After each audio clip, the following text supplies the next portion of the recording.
Hi guys and welcome back to the Mighty Blues. My name is Cameron. Thought we'd do a little video just, after the fallout of yesterday's defeat, Everton's third straight defeat on the bounce. I think the first time in Premier League history Everton have lost their opening 3 games of the season, which is pretty telling for the position and obviously the situation that we're in. And I just thought we'd sit down, as I said, after that fallout of that game and just talk about how important the coming days are for this football club. I was quite emotional yesterday, and obviously, as you all know, we do the instant match reactions pretty much straight after the game. If it's an away game, it's pretty much straight away. If it's a home game, it's as I get in from Goodison Park. And often they can be emotional, and often I can go into them furious, say what I have to say, and then come out calmer. And, quite often I'm not really quite sure what's being said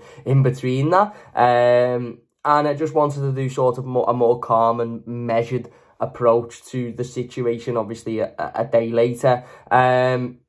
It truly is beyond words how important the next 5 days is for this football club. The transfer window closes on Friday evening, and once that transfer window closes, Everton will not have the opportunity and the chance to bring in any of the current players that we are desperately in need for to improve this squad and to improve this team until the 1st of January, by which time it very well may be too late for Everton to change anything. And that means that the next 5 days are, and beyond the point of saying the most important 5 days in the history of this football club, because we said that in January and nothing changed and we got away with it. And I really do think we need to understand as a fan base that we didn't stay up last season because we went on a 7-game win streak and we were absolutely brilliant and we were fantastic and everything was rosy. We stayed up thanks to a goal that, as I've said a few times, 9 times out of 10, Abdoulaye Doucouré doesn't score. And with 45 minutes to go in that game, Everton were relegated. We didn't stay up the season before because we went on a 6-7 game win streak. We stayed up because we managed to come back under the lights at Goodison against Crystal Palace in a game that you'll probably never see again. So the whole notion of that, well, we stayed up last season, I think is a little bit, I think it's a little bit confused in terms of how we stayed up and how we managed to do that. And on another day, in another season, in another world, we wouldn't have scored that goal against Bournemouth and Everton to be playing Championship football at the moment. So it really does emphasise how important these next few days are for this football club. Obviously, we know Beto will be coming into the football club, or certainly it looks that way over the next coming days, and that is a massive, massive transfer for Everton. We've needed a striker. Beyond my comprehension how we've gone this long without one. We can talk about the 6-7 weeks of this transfer window, but you then think of last January, you then think of last summer. We've needed a centre-forward outright, let's be honest, for 2 seasons, and we've failed to bring one in until this point now. Beto, obviously inexperienced in the Premier League, and will probably take a little bit of time to settle in, but he's a good player to bring in at this point. But he isn't the only player that we need, and I think we, and by we I mean the people at this football club, would be silly to sit there after bringing Beto in and think, do you know what, we're okay now, because we're not. A striker is the main paramount issue with this football club, without a shadow of a doubt. The lack of goals from our number 9, and by number 9 I don't mean Dominic Calvert-Lewin, I just mean the number 9 as in the striker, is so evident within this squad. We can't rely on Dominic Calvert-Lewin, and we know that, and we've known that for a number of months now, maybe even years. We know Neil Maupay isn't good enough, and we know that we've never really had another player in that position to put the ball in the back of the net. Certainly not in the last couple of years or so. So that is a massive issue, and bringing Beto in hopefully will resolve that. But it isn't the only issue with this football club. The issue with this football club is very simple. And I said this in the instant match reaction. Football is very simple. Very simple game. You score in your opposition's goal and you stop your opposition from scoring in your goal. Now, those are 2 things that Everton seemingly are incapable of doing at this moment. We're incapable of scoring at the other end, and we're incapable of keeping the ball out the net in our end. Now, one centre-forward will improve that situation, but it won't solve that situation, because we have far too many players in this team and in this squad that are incapable of scoring goals. We, 10, 15 years ago, you know, when we were doing well and we challenging for Europe, we had Leighton Baines who'd chip in with 4 or 5 a season. You had Seamus Coleman who'd chip in with 4 or 5 a season. You had centre midfielders, one might get 6, one might get 3, one might get 4. Your wingers would get 7 or 8 each, and your striker would get 10 or 15. And you'd do well. This current Everton team don't have any goals within them. Our fullbacks don't score, and are, let's be real, dreadful going forward. Our midfielders don't score. Onana got 1 last season. Decore, okay, got a few, but we know Decore is very hit and miss in front of goal. Garner doesn't score. James Garner didn't score last season. Our wingers, okay, we know Damari Gray's going to, you know, looks likely to be leaving the football club. Dwight McNeil had a brilliant season last season, and every time I've brought this point up, people have said the same thing to me, but we've got Dwight McNeil to come back, we've got Jack Harrison to come back, got Dwight McNeil to come back, got Jack Harrison to come back. Yes, that's very true, of course it is. Jack Harrison has proven he can get 4 or 5 goals a season in the Premier League, so hopefully he can do that again. Dwight McNeil was Everton's best player last season, without a shadow of a doubt, and quite possibly is still Everton's best player. He was brilliant last season, 7 Premier League goals. He practically kept us up with a lot of those goals. But he hasn't got a track record of doing that. It's not like he scored 7 the season before and 8 the season before. I think he got 1 the season before last. So there's a lot of risk by thinking, well, do you know what? We only need to sign Beto, because when Dwight McNeil comes back, we'll be fine. Because what happens if Dwight McNeil only gets 4 this season or 3? And what happens if Jack Harrison doesn't hit the ground running? Then all of a sudden you're relying on Beto to score 15, 20 goals, which is a really difficult task for a player coming into the Premier League for the first time. So my point is that a striker is the paramount issue with this football club in terms of recruitment. But we need more from everybody else. I'm sorry, but we can't go a season where Alex Iwobi scores 1 goal, Amadou Onana gets 1 goal, the fullbacks don't score at all. You know, your other midfielders might get 2. We can't do that. Last season, I think Michael Keane and Yerry Mina were in our top 5 goal scorers for the season, and they had like 3 goals or something like that. It's dreadful. It's absolutely dreadful. You cannot expect to stay in the Premier League and be a Premier League team if you are relying on 1 person to score goals. The pressure on that 1 person is then ridiculous, and the pressure that is going to be on Beto now is beyond comprehensible. His expectation now is 15 Premier League goals, and if he gets 7, that mightn't be good enough for Everton. And we all might say, oh, he's not good enough, he's this, he's that, he's that. Reality, 7 Premier League goals in his first season is a pretty good season. But he will be let down by the fact that nobody else in this team scores goals. And yes, we've got Dwight McNeil to come back, and yes, we've got Jack Harrison. And people say, oh, we've got Iwobi to come back. He doesn't score goals, so it's pointless. He creates chances. Okay, that's fine. And Beto will improve us massively, because a lot of those chances that we've created in the last 3 games, something like 43 shots at goal, no goals, a lot of those chances Beto will hopefully be on the end of and will hopefully put in the back of the net. Same way Dominic Calvert-Lewin will be when he comes back in the team. But we need more than that. I'm sorry, we do. Our wingers need to chip in more. Our midfielders need to chip in more. Our fullbacks need to chip in more. And do you know, if they're incapable of doing that, then we need to go out and we need to make reinforcements. We bring in reinforcements and we need to make changes. And as I've said, the next 5 days for this football club are huge. Because as it stands now, this current crop of Everton players, in this manager, under this situation, will be in the bottom 3 in January, and very well may be rock bottom. And that means that the next 4 or 5 days are ridiculously important. Beto is a start. For me, a goal-scoring winger, somebody that's proven that can score goals in the Premier League and can play on the wing.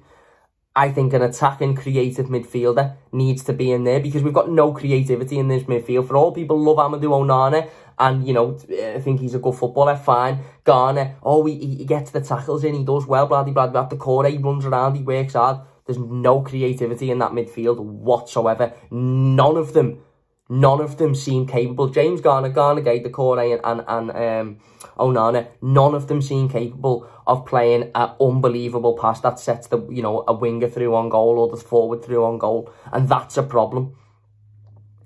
A fullback, again, for me, left back, huge problem. Centre-back, probably a huge problem as well. Now, I'm not saying I expect Everton to go out and sign 5 or 6 players before Friday, because I'm not stupid enough to believe that. But I expect Everton to go out and bring in at least 2 or 3. And do you know what? I don't care about but our financial situation, I don't give a shit about well, we done everything that we could, but he just wanted to go there. I'm sick of the excuses. I'm not asked whether it's the club's fault or whether it's not the club's fault. I'm not asked about the excuses. The same way is I'm not asked about the fact that we've created 7,420 chances in the first 3 games of the season. The fact is we've scored no goals and we've won no games and we've lost 3. And at the end of the season, we can't go to the Premier League and go, whoa, whoa, whoa, whoa, whoa. But we might have lost 25 games this season. But in 20 of them, we had 17 chances. So we should get points for that, because the Premier League will go, you lost the game, lad, do me a favour and bounce. In the same way as we can't go, whoa, whoa, whoa, we've only signed 1 player this transfer window, or 1 player in the final week of the transfer window. But we tried to sign 5 and they didn't come through. Doesn't matter. I'm sick of the excuses. I'm sick of our financial situation. We've got loans available there. There's players out there that we can go get in on loan, bring in, easy deals to be done, similar to Jack Harrison. That will improve this team. You know, the club done everything that they could. Do more. Do more. Don't allow the Nonto situation to go on for 6 or 7 weeks. Don't allow Atalanta to come in when we've been, you know, interested in El Bilal Toure. Do what we've done with Beto. The Beto situation is a good example of it. We've acted early, we've brought him in, and it looks like, you know, as long as he passes a medical and everything is fine, which it should be, touch wood, it looks like he will be an Everton player in the next 24 hours. And a lot of the reports are suggesting Fulham tried to sign him, but Everton were far down the line and Everton jumped ahead. We'll go and do that for a winger now. Go and sign a right winger, because we still haven't got a right winger at the football club. Jack Harrison, Dwight McNeil, Alex Iwobi, even Damari Gray, Lewis Dobbin, none of these are right wingers. Go and sign a right winger. Go and sign a creative centre midfielder in there. We're about to get money back from the Damari Gray transfer by all accounts, and I'm sure we can find pockets of money from other places where we can put a £2 million upfront payment cost down for a creative midfield player. Go and bring in players that change this side, because a striker is a good start and is a desperate start, because we need it and we've needed it for years, but it will not fix every problem with this football club. It won't, because we have not got enough goals around the team. We simply haven't, and you need people to chip in. Get Nathan Patterson training for an extra hour a week on his goal scoring.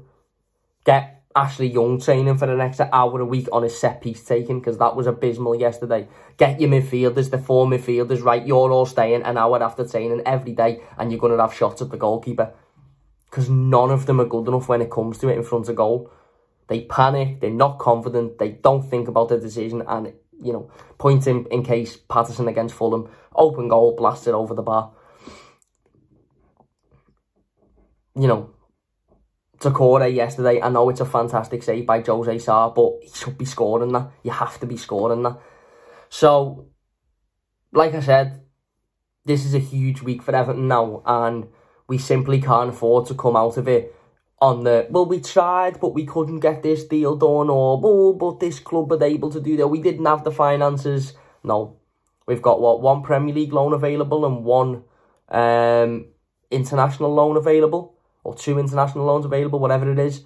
We've got a couple of loan moves available to go and make the use of them. And don't make the use of them on Anwar El Ghazi or Ruben Vinagre, a player that's just going to come in and sit on the bench all season. Go and make use of them by bringing in somebody that can come in and have an impact on this team. Now, I spoke a lot about the owner and the chairman in the instant match reaction the other day, and NSNOW or NS Now have released a statement today, which I fully stand by, in regards to the owner and the chairman. For me, they are done at this football club. They are simply done, and trying to remain calm and trying to remain calculated about the situation, there is no way back for either of them. I'm not bothered how big of an Evertonian Bill Kenwright is. I'm not bothered how many people believe Farhad Moshiri has poured millions into this football club, which a lot of that, again, is highly taken out of context, because a lot of that is now debt on the football club. I'm not bothered. The pair of them have allowed this football club to rot. And I can say, honestly, I don't think Everton will win a trophy. I don't think Everton will be remotely successful. And I don't think Everton will ever be on any form of positive upward trajectory while those two people are still at this football club, dragging the football club down. The pair of them are done now. It's done. And we're at this point now where 777 are highly rumoured to take over, and people are saying, oh, well, they haven't necessarily got a great track record, and look what they've done here, look what they've done there. I just watched yesterday, and I just look at teams like Newcastle, who within a year, you know, okay, they've bottled it today, but within a year have changed the club round like that. And teams like Villa, who made a couple of changes and now are on the up. And I just think, yeah, their time, done. The pair of them, done. Don't want to hear no statements, not asked about, no excuses. Go, walk away from this, because you are done at this football club. It's as simple as that. So, yeah, for me, huge week. A lot needs to be done.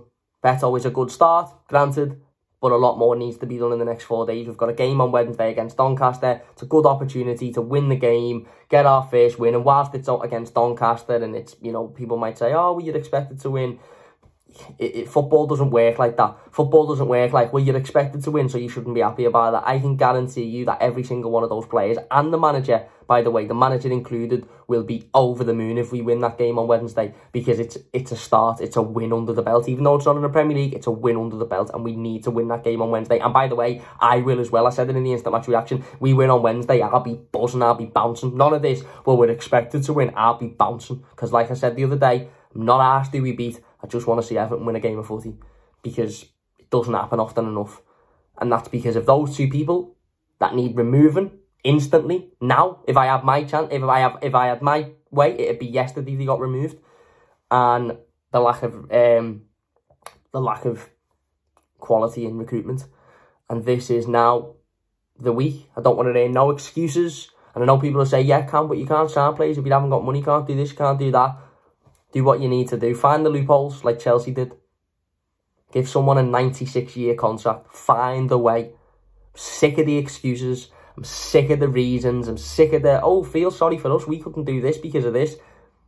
No, bollocks to all of that. Find a way. Find a way to get what we need. And you've got till Friday to do it. There you go. Just thought to do a little video. Hope you've enjoyed it. If you haven't checked out the matchday content from yesterday, please do so. I'm fully expecting to have a better video over the next couple of days or so. And obviously the game review to the game against Wolves as well. So big thanks for watching. Leave a like if you've enjoyed it. Subscribe if you're new. And we'll see you soon.